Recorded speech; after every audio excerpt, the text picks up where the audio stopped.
never want to be in a situation like that. However, you realize that it's a possible situation you might find yourself in.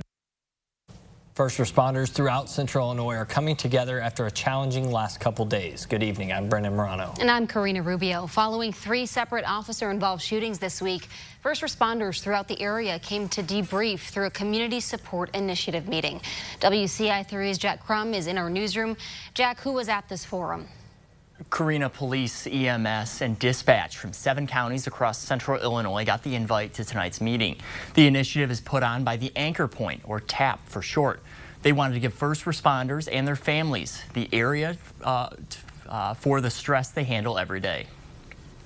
First responders and law enforcement in particular are going through tough times. Sunday night, an Indiana sheriff's deputy was injured in a shootout in Iroquois County. Wednesday night, 2 Macomb officers were hospitalized after being critically shot. Then fast forward to yesterday evening, a Springfield man was shot by police after officials said he shot at officers.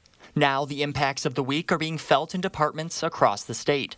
One of my fears or worries is that it will happen to one of my staff members. Champaign Sheriff Dustin Harmon says incidences like this shed light on the realities of law enforcement. That really is a reality of the law enforcement profession, is we are charged with protecting society from those who may want to harm them, but we have to be cognizant that they may harm us as well. Danville Deputy Chief Terry McCord shares a similar sentiment. As police officers, we just never know how close we are to a situation like that happening every day.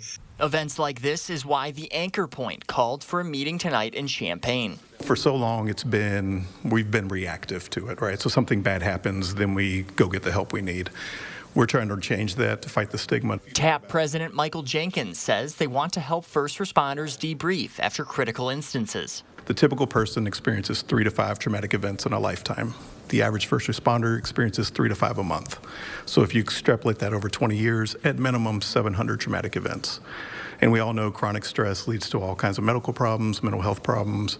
So it's just making people aware, trying to be more proactive. With mental health sometimes put to the back burner, giving those in need a safe space to talk is paramount. I think we're learning through situations like this. It's very important to have that support, and it's very important to be able to talk about those things and give those officers that opportunity.